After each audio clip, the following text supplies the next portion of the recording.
Halo Jesiers, di episode kali ini kita masih membahas nabi-nabi yang berperan penting dalam perjalanan bangsa Israel. Kali ini kita akan bahas Nabi Yoel. Yoel adalah salah satu dari ke-12 nabi kecil. Nabi Yoel menulis kitab yang dikenal dengan Kitab Yoel yang berisi 70 ayat yang dibagi dalam 3 pasal. Nabi Yoel dalam urutan Alkitab ditempatkan sesudah Nabi Hosea sebagai nabi kecil yang kedua menurut urutan. Dalam bahasa Indonesia, nama Yoel ditulis dengan umlaut E yang bukan merupakan abjad bahasa Indonesia untuk membedakannya dengan ejaan lama Oe yang dibaca U.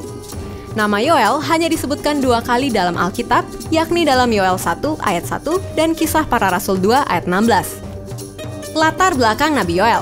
Yoel adalah anak laki-laki Petuel, Yoel 1 ayat 1. Identitas pribadinya hanya diketahui lewat kitabnya. Nama Yoel berarti Tuhan adalah Allah.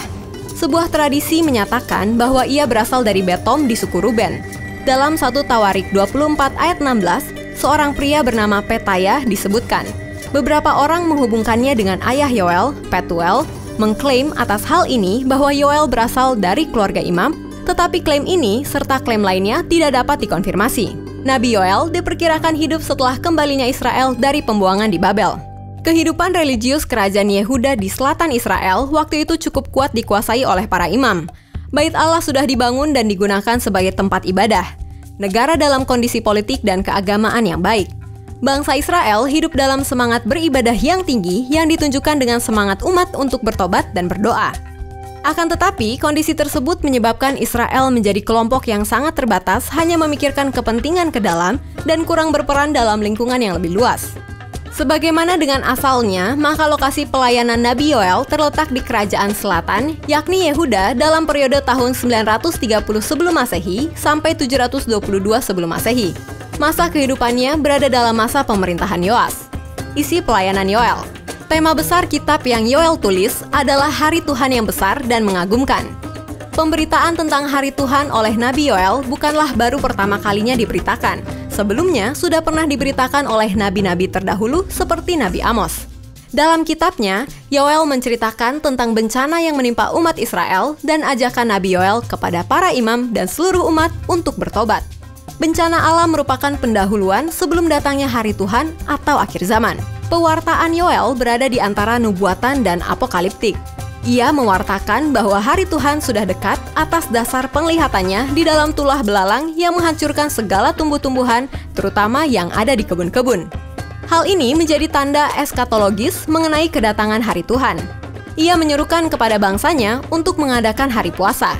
Ia mewartakan keselamatan yang partikularistis, yaitu keselamatan bagi Israel saja dan hukuman bagi bangsa lain.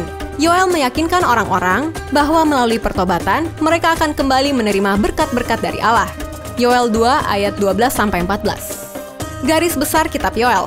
Kitab Yoel bersifat apokaliptik atau menyingkapkan yang merujuk pada hari Tuhan. Pasal 1 merujuk pada wabah belalang yang menghancurkan Yehuda. Pasal 2 berbicara tentang belas kasihan Allah. Yoel 2 ayat 13-14, yang akhirnya mengungkapkan campur tangan Allah untuk masa depan Yehuda. Pasal 3 mengisahkan hari penghakiman dan keselamatan anak-anak Allah.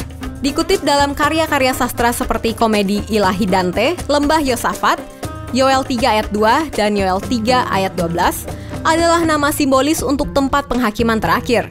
Yosafat berarti Hakim Yahweh dan mungkin yang dimaksud adalah Lembah Kidron. Penggenapan dalam Perjanjian Baru. Beberapa ayat dalam kitab Yoel menjadi referensi tergenapinya nubuatan dalam Perjanjian Baru. Di antaranya sebagai berikut. Nubuat tentang kedatangan Roh Kudus, Yoel 2 ayat 28-32, secara khusus dikutip Petrus dalam khotbahnya pada hari Pentakosta. Kisah Para Rasul 2 ayat 16-21.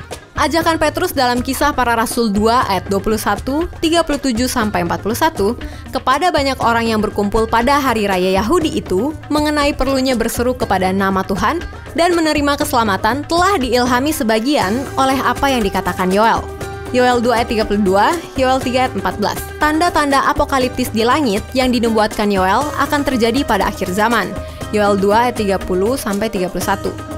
Bukan saja dikutip oleh Petrus, Kisah Para Rasul 2 ayat 19-20, tetapi juga diacu oleh Yesus, Matius 24 ayat 29, dan Yohanes di Patmos, Wahyu 6 ayat 12-14. Nubuat Yoel tentang penghakiman Allah atas bangsa-bangsa di lembah Yosafat, Yoel 3 ayat 12-14, dikembangkan lebih jauh dalam kitab terakhir, Wahyu 14 ayat 18-20, Wahyu 16 ayat 12-16, Wahyu 19 ayat 19-21, Wahyu 20 ayat 7-9.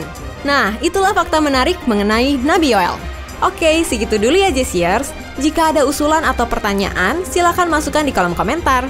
Demikian Fakta Alkitab. Kalau kamu suka dengan video ini, silahkan di-like, apalagi di komen. Karena itu hal yang paling kita tunggu supaya bisa menjadi berkat juga bagi yang lain. Jangan lupa di-share dan subscribe. Aktifkan tombol lonceng kamu untuk notifikasi video-video terbaru kami.